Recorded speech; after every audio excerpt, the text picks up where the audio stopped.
Friends, smart education academy की ethics की इन classes में आप सभी का स्वागत है।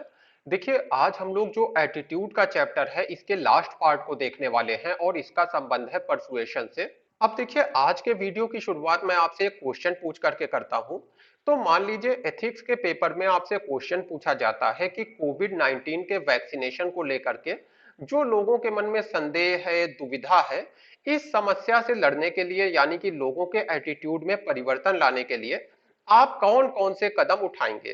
तो अब देखिए, ये किसी भी बारे में पूछा जा सकता है। जो टॉयलेट्स का यूज है इसको लेकर के, डिजिटल पेमेंट है इसको लेकर के, जो लोगों के एटीट्यूड में परिवर्तन लाने की आवश्यकता होती है, इस काम को आप कैसे करेंगे, इसके ऊपर आपसे क्वेश्चन आ सकता है। और पहले के समय में जो स्वच्छता अभियान वगैरह है, इससे जोड़ करके क्वेश्चन एथिक्स में इस तरह के पूछे भी गए हैं। अब देखिए, इस तरह के जितने भी क्वेश्चन हैं, सभी क्वेश्चन का आंसर देने के लिए आपको ये पता होना चाहिए कि वो कौन कौन से सिद्धांत हैं या वो कौन कौन से तरीके हैं जिससे लोगों के एटीट्यूड में परिवर्तन लाया जा सकता है। और फिर ये जो तरीके हैं इनको आप हर जगह अप्लाई कर सकते हैं। देखिए, इस टॉपिक को समझने के लिए सबसे पहले हमें परसुएशन को समझना होगा। तो परसुएशन बेसिकली एक तरह की सोशल साइंस है, यानी सामाजिक विज्ञान है। और इसके अंतर्गत जो लोगों का एटीट्यूड है उसमें परिवर्तन लाने के लिए सक्रिय प्रयास किया जाता है। यानी कि मान लीजिए आप चाहते हैं कि लोग डिजिटल पेमेंट को अपना लें, तो इसके लिए आप कुछ कदम उठाते हैं, कुछ प्रयास करते हैं जिससे कि लोगों का जो एटीट्यूड है डिजिटल पेमेंट के प्रति बदल जाए। अब देखिए, जब एटीट्यूड शब्द आता है तो पहले ही मैं आपको बता चुका हूं कि एटीट्यूड के अंतर्गत तीन चीजें आ जाती हैं। पहली चीज हो गई आपकी इमोशंस, यानी कि मान लीजिए डिजिटल पेमेंट को लेकर के जो आपके मन में डर है कि कहीं कुछ गलत ना हो जाए, कहीं मेरा पैसा ना चला जाए, इस चीज को दूर करना, ये आपका एटीट्यूड में परिवर्तन लाने का एक भाग होगा, यानी परसुएशन का एक पार्ट होगा जिसमें आपकी इमोशन के ऊपर काम किया जाएगा। दूसरा है थिंकिंग, यानी कि नॉलेज। हो सकता है आपको इसमें बहुत ज्यादा कठिनाई लगती हो, यानी कि इस नए तरीके को अपनाने में कठिनाई लगती हो। तो हो सकता है आपको कई सारे प्रशिक्षण दिए जाएं, आपको सिखाया जाए कि आप कैसे सेफ्टी के साथ अपने डिजिटल पेमेंट कर सकते हैं। तो ये एटीट्यूड में परिवर्तन लाने का दूसरा हिस्सा हो गया थॉट।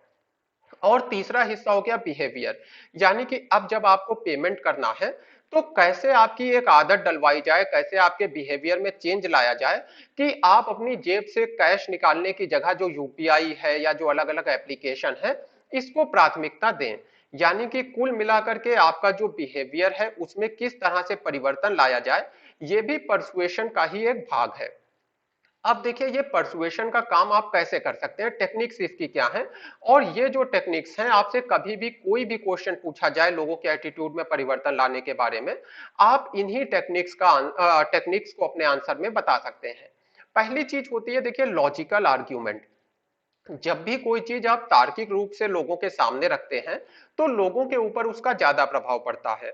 जैसे कि अगर आप जो ऑनलाइन पेमेंट है उसके जो फायदे हैं या उसके बारे में जो जानकारियां हैं उसको बहुत ही तार्किक रूप से सामने रखें, या कोविड 19 का जो वैक्सीन है इसकी जानकारियों को अगर आप तार्किक रूप से लोगों को समझाएं कि इसको लगवाने में क्यों कोई खतरा नहीं है, किस तरह से इसके ट्रायल किए गए हैं, कितने लोगों पे ट्रायल किए गए हैं, क्या इसका असर रहा है, अगर आप हर चीज को लॉजिकल तरीके से लोगों को बताएंगे तो ऐसे में लोगों के मन से जो डर है वो निकलेगा और लोगों का जो टीकाकरण के प्रति एटीट्यूड है उसमें परिवर्तन आएगा।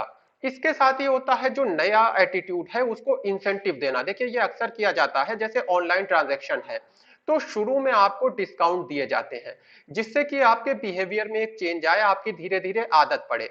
तो यानी कि जिस एटीट्यूड को अपनाने के लिए आप लोगों को प्रेरित करना चाहते हैं उससे संबंधित कुछ लाभ आप लोगों को दे दीजिए। जैसे कि किसी ने ऑनलाइन पेमेंट किया तो मान लीजिए उसको 10 रुपए की छूट दे दी गई, तो इससे वो थोड़ा सा और ज्यादा प्रेरित होता है। और इसके साथ ही आप जिन चीजों को करने से लोगों को रोकना चाहते हैं उसका डिस इंसेंटिवाइजेशन किया जाता है, यानी कि वहां पर आप कह लीजिए जो इंसेंटिव है उनको कम कर दिया जाता है या खत्म कर दिया जाता है या निगेटिव कर दिया जाता है। जैसे कि अगर आप कैश ट्रांजैक्शन करते हैं तो मान लीजिए उसके ऊपर चार्जेस को बढ़ा दिया जाता है। तो ये क्या है, एक तरह से डिसइंसेंटिवाइजेशन है। यानी कि अगर आप ऑनलाइन पेमेंट करेंगे तो आपको कम खर्चा लगेगा, अगर आप ऑफलाइन पेमेंट करेंगे, कैश पेमेंट करेंगे तो आपको ज्यादा खर्चा लगेगा। तो ऐसे में जाहिर सी बात है आप धीरे धीरे ऑनलाइन पेमेंट की ओर मुड़ जाएंगे। इसके बाद आता है देखिए स्केयर फैक्टर, यानी कि लोगों का जो फियर है उसको भी आपको थोड़ा सा प्रेरित करना पड़ता है।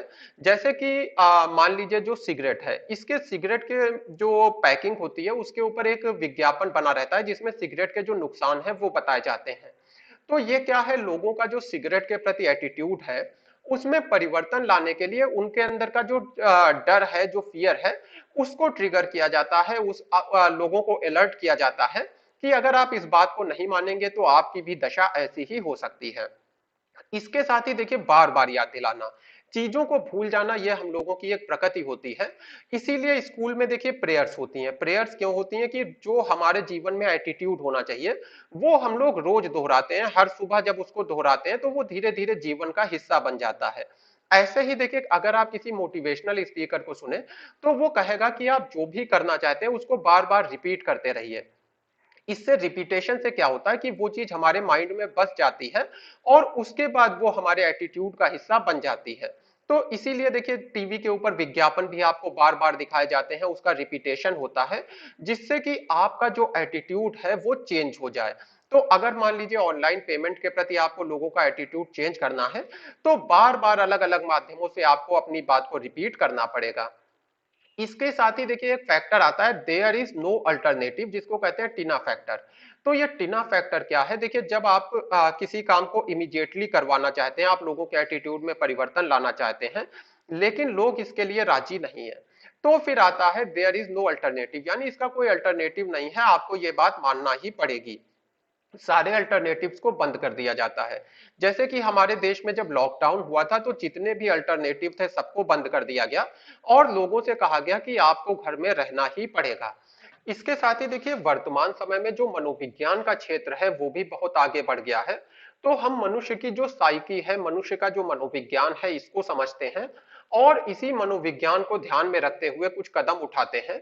जैसे कि देखिए एक इस्टेब्लिश्ड बात है कि जो मनुष्य का मस्तिष्क है ये कम से कम एफर्ट करना चाहता है। इसीलिए हम लोगों ने इतने सारे कंप्यूटर है, मोबाइल है, ये सारे जो उपकरण हैं ये इसीलिए हमारे सामने आए क्योंकि हम लीस्ट एफर्ट करना चाहते हैं, कम से कम एफर्ट करना चाहते हैं।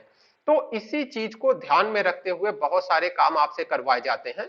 जैसे कि मान लीजिए डोनेशन का काम है, ये दो फॉर्म को कंसीडर करिए, एक ये फॉर्म है, एक ये फॉर्म है। दोनों में मान लीजिए कि एक ऑप्शन है कि यहां पर आपको 10 रुपए डोनेट करना है गरीब व्यक्तियों के लिए। तो यहां पर भी ऑप्शन है 10 रुपए डोनेट करने का, यहां पर भी फॉर्म में ऑप्शन है। लेकिन अंतर क्या है कि ये वाला जो फॉर्म ए है इसमें ये ऑप्शन पहले से चेक करके रखा गया है और जो फॉर्म बी है इसमें यहां पर ऑप्शन को आपको चेक करना है। तो ऐसे में क्या होता है, देखिए जहां पर पहले से ये साइन बनाकर रखा गया है, चेक करके रखा गया है, वहां पर बहुत कम लोग होते हैं जो इस साइन को क्रॉस में बदले या इस साइन को काट दें। यानी अधिकतर लोग जो 10 रुपए है उसको डोनेट कर देंगे। लेकिन जब यहां पर आते हैं तो वही प्रिंसिपल ऑफ लीस्ट एफर्ट आता है, लोग यहां पर चेक का निशान नहीं लगाते हैं। यानी कि यहां पर जो डोनेशन की मात्रा है इस फॉर्म में वो कम होगी। तो क्या किया जाता है, जो काम आपसे करवाना है उसको आसान बना दिया जाता है जिससे कि आप उस काम को आसानी से कर दें। इसके साथ ही फिर देखिए जो हमारा फियर का फैक्टर है उसको अलग अलग तरीकों से उजागर किया जाता है। जैसे कि अगर आपको बताया जाए कि डिजिटल पेमेंट से आपको 100 रुपए का फायदा होगा तो आपको ये छोटी सी बात लगेगी। लेकिन अगर आपको आपके सामने इसी बात को इस तरह से पेश किया जाए कि देखिए जब आप कैश पेमेंट करते हैं तो हर महीने आपका 100 रुपए का नुकसान होता है और आने वाले 5 सालों में यह नुकसान इतने हजार का होगा, तो आपको लगेगा अरे इतना पैसा मैं बेकार में ही अपना लॉस करने वाला था। तो इससे अच्छा है कि मैं कैश की जगह डिजिटल पेमेंट ही करने लगूं। यानी कि फैक्ट वही है, सत्यता वही है, लेकिन इसको आपके सामने इस तरह से प्रेजेंट किया गया कि आपके मस्तिष्क के ऊपर इसका गहरा प्रभाव पड़ा। इसके साथ ही जो आपकी इमोशंस हैं उनको भी थोड़ा सा ट्रिगर किया जाता है। यानी कि अलग अलग तरीके से आपको इमोशनली समझाया जाता है कि आपको अपने एटीट्यूड में परिवर्तन लाना चाहिए। इसके साथ ही देखिए लास्ट चीज होती है इम्पैथी। कई बार क्या होता है कि लोग बात को तभी समझते हैं जब वो उस कंडीशन में पहुंचे। यानी कि अगर आप किसी को लगातार समझा रहे हैं कि आप टीका लगवा लीजिए, तो शायद वो उस चीज को ना समझे। लेकिन अगर आप उसको वास्तविक दशाएं दिखाते हैं कि जब व्यक्ति बीमार होता है तो वो किस तरह से फील करता है, क्या क्या उसके साथ होता है, तो शायद उसके मन में तुरंत एक इम्पैथी आएगी कि नहीं, यह जो टीकाकरण है ये बहुत ज्यादा जरूरी है। यानी कि इम्पैथी जो है, इसका मतलब हो गया कि लोगों का जो एक्सपीरियंस है उसको आप फील कर पाए, उसको आप अपने ऊपर लागू कर पाए। तो इस चीज का, इम्पैथी का भी आपके ऊपर बहुत ज्यादा प्रभाव होता है।